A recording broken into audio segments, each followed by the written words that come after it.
So basically emulate a guitar player that does like down down down down down down down down down down down da da da da da da, or da da da da da da da da, so forth. And you want to also use the pedal to help you, and you could sound something like this.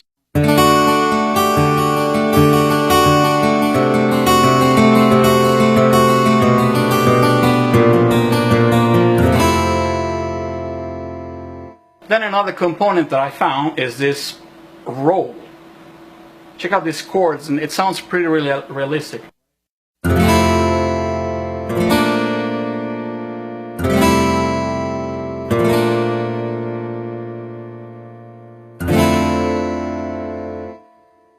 How to do that? You have to roll the keyboards. You don't want to think like a piano player. For example, for these types of block chords, on a piano, let's call up a piano patch. You play something straight like this on a piano, like this.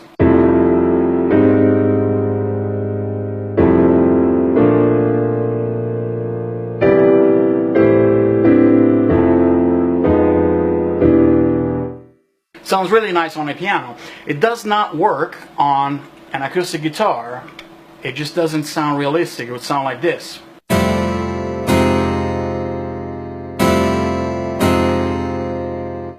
Because in the physical world, when a guitar player strikes the strings, it's like a gradual thing. You know, there is a little bit of delay between each string being struck. So if you roll it, it sounds a lot more realistic, like this.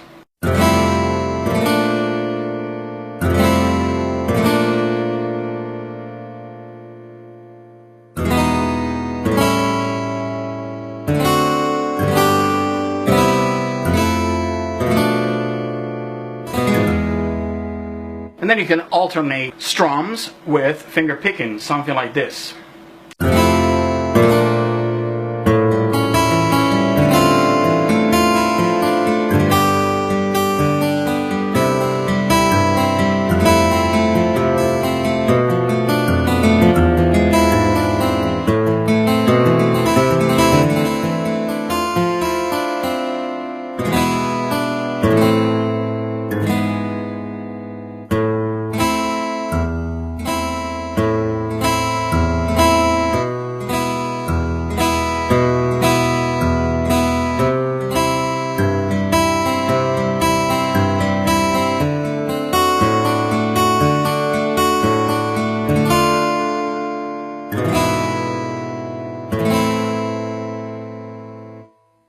Alright, that should be enough for the steel string guitar. Let's move on to the next instrument.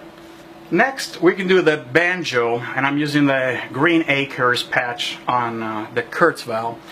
And again, it's a very similar technique to the guitar that I'm using. I'm going to play it fast first, and then I'm going to break it down and show you how I do this. So, you know, the banjo, it could be like something like...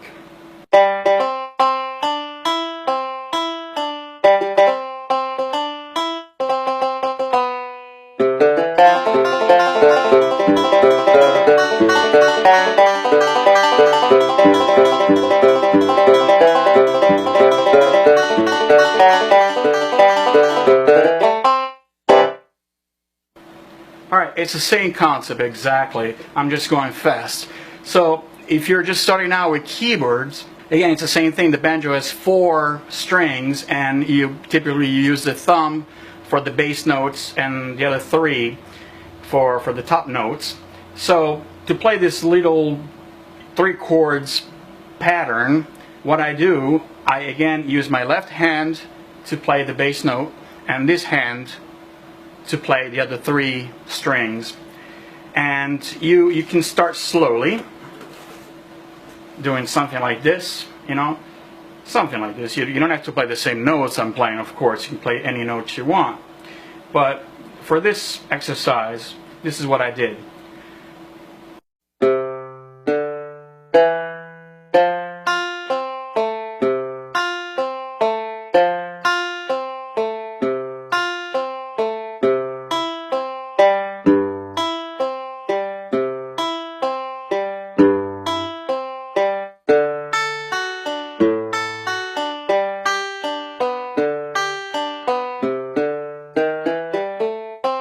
something like that. Yeah, I'm playing very simple chords. I'm playing, you know, the C, the F, and then the C again, and then the D, and then the G. These are simple chords. But when you do it fast, you have to pick up the speed, basically, and emulate what a banjo player would sound like. You know, it's not going to be 100%. This is not a science. I'm just going by ear. But it kind of sounds similar. So, you know, you would start like slowly, like that.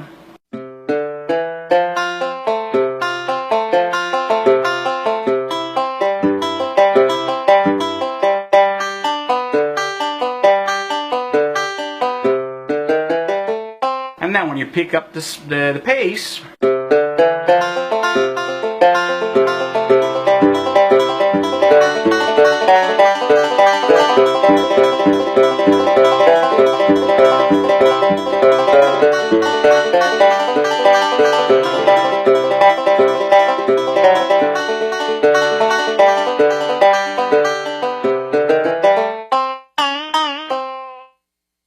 Alright, the next one we're going to talk about is the orchestral strings, and I'm using the stereo slow strings patch on the Kurzweil.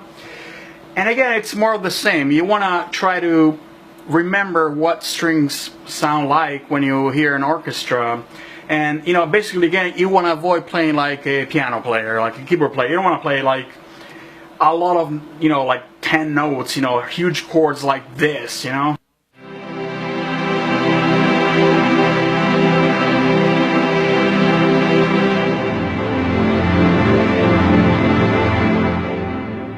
Because it's going to sound like a synth pad, not like a real orchestra, string orchestra.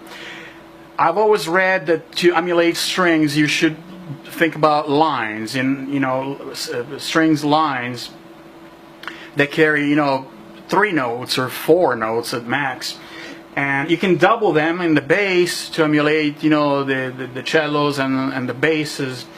But you want to think along these lines instead. Let's try something like this.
And I'm just playing groups of 3 or 4 notes at max, and it sounds more realistic this way. And I'm also using you know, ritardando and also some suspended chord. It's always good to do a suspended chord, like to create tension and resolve it.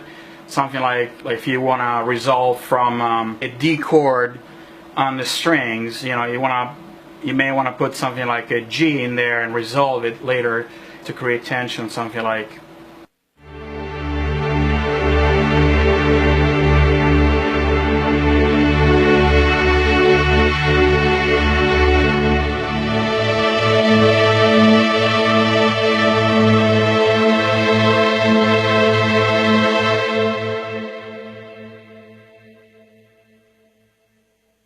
Okay, next up is the choir, and when I think of choirs, I always think about assigning the male component, which is lower in pitch, usually on the left hand, and the female component on the right hand. And again, it's a very similar technique that I use for the strings as well, with simple chords of you know, really 2 or 3 notes, And so I would have, on the left hand, I would have the male vocal, something like this.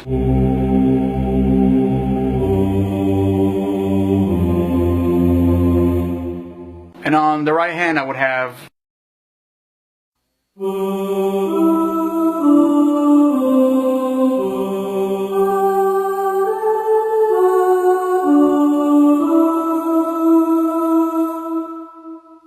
And then again, you would do ritardandos and suspensions, and something along these lines I would play.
Alright, let's take a look at the flute, and I'm using the Wendy's flute patch on the Kurzweil.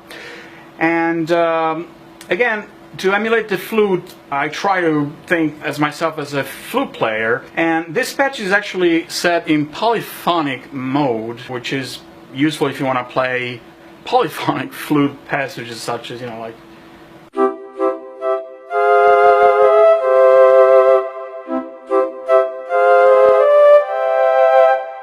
But usually, most of the time, the flute is a monophonic instrument, so we might want to go in and edit this patch to set it to monophonic. So we go to the common here, monophonic is off, turn it on, and now it's monophonic. And it's got portamento on, let's turn the portamento off. So now the patch is monophonic, and again, you want to try to basically use your ears, guys. Use your ears to try to sound like a flute player would. Think of yourself as a flute player, so I would do something like maybe.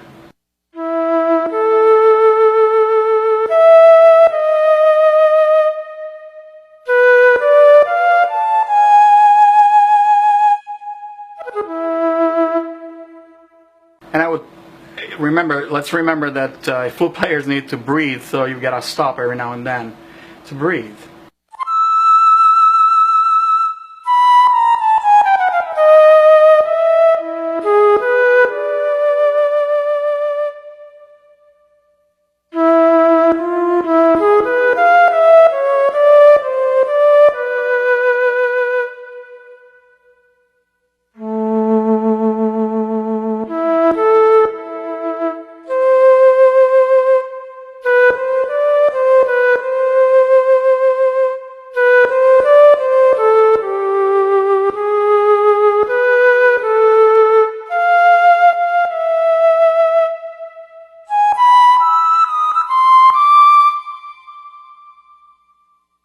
Okay, we can do the saxophone, and again, we want to try to sound in the same range of saxophone. I'm using the soft tenor sax for this patch on the Kurzweil, and I'm just going to play the Pink Panthers. That's something that everybody knows. I would do something, and it's important to use the pitch bend, and if your keyboard has it, the aftertouch to introduce vibrato, or basically the better the sample. These samples are from the 90s, really. They're super good. Kurzweil did an amazing job. But nowadays with the modern plugins, you have even better sounds. So let's take a look. We'll be doing something like acting on the pitch bend wheel as well, and the modulation and the aftertouch.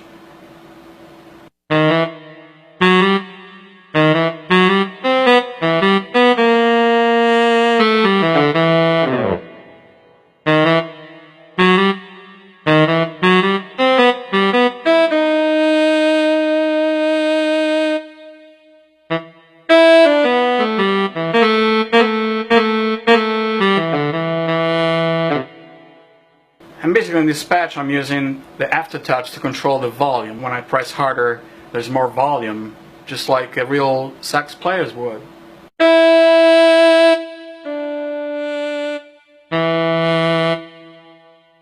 And then you could play bebop. For that, you could use the same rules that are valid for a piano player, because in reality, like bebop, jazz, they do want to copy the brass and the reeds because they want it to sound like that, something like jazzy lines.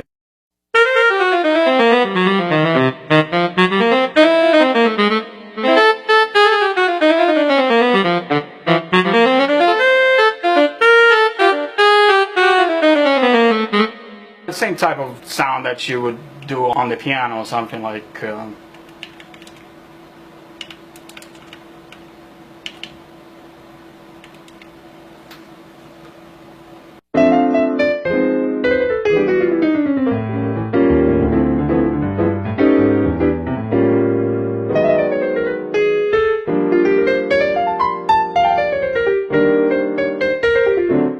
you could replicate that on the sax, because pretty much it's the same concept.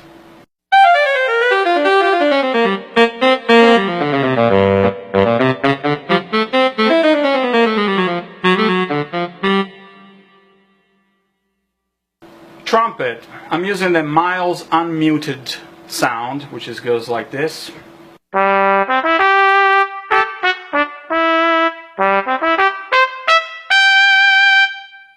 And again, this is programmed in polyphonic mode. Let's set it to monophonic because the trumpet is. Edit. Common. Turn monophonic on. And let's leave legato. It's got legato on. So, again, as a trumpet player, you want to try to emulate what a trumpet player would do. And it's good to have legato because you can do the legato stuff like the trumpet does, something like the trills.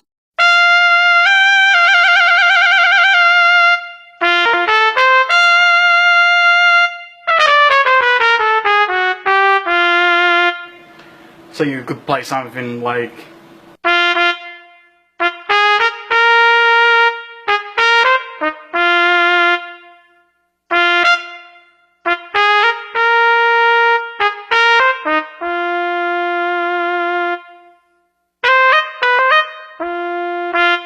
And again, you can use the aftertouch to introduce the LFO, the vibrato, and or the volume, and do the phrasing that sounds like a trumpet, jazzy or pop, whatever you want.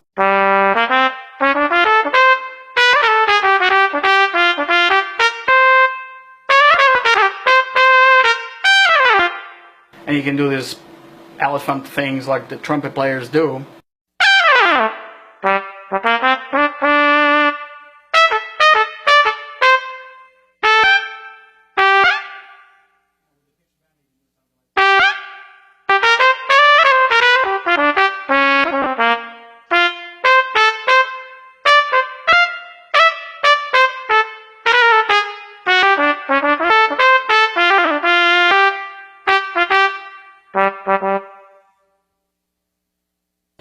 Alright, here's the harp, and here's one really easy way that anybody can do it to play the harp, and it's a typical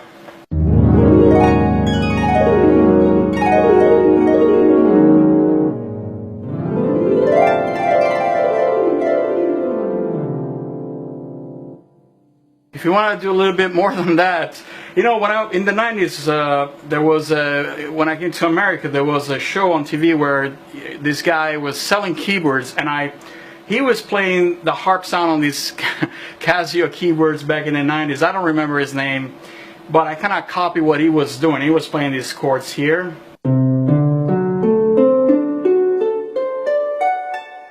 And when you press the pedal, it does sound like a harp. You can play this chord in any key if you want, but it's kind of...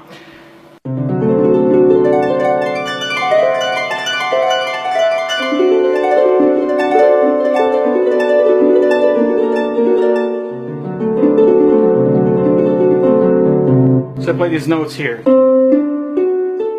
And you can find the relation in every key. Also, an interesting thing, when I was a child, harp, what a lot of times harp players, what do they play? Arpeggios. Why? Because the Italian word for harp is arpa, hence the Italian word arpeggio. That's how it goes. Basically, an arpeggio is the act of playing the arpa, the harp. And when I was a kid in the Italian TV, there was, everybody of my generation who's listening to this will recognize this, because it was the interval of the Rai TV back in the 70s, went something like this.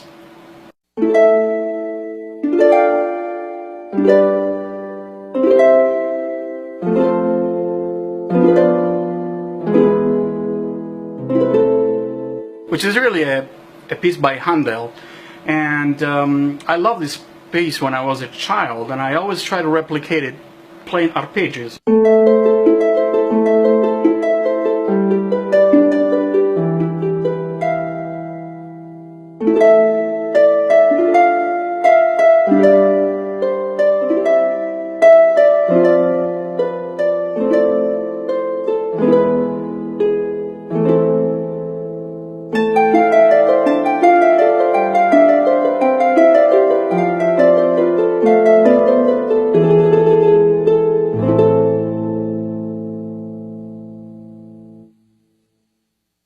Okay, next is a Marimba patch on the Kurzweil 2K2500.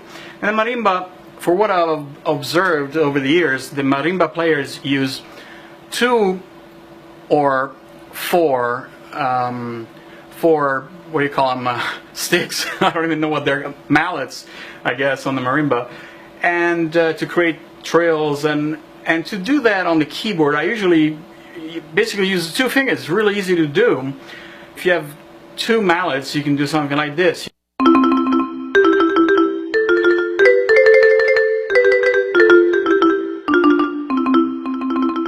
What you can do is the thumb and the index finger.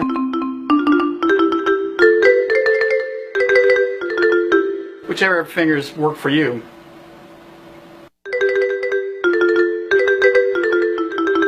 Oh, Rosser! That's an internal nanoline joke. Or you can do 4, do the same thing with 4 fingers.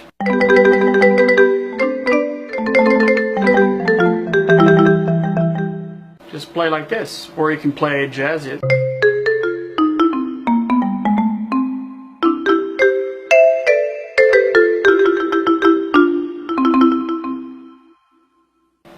Alright, let's do one more, the bass, electric bass. And it's cool to have a patch like this dual E bass on the Kurzweil that basically at normal velocity it plays the finger bass, and if you play harder there's a velocity switch that engages the slap, the pop sound, such as this.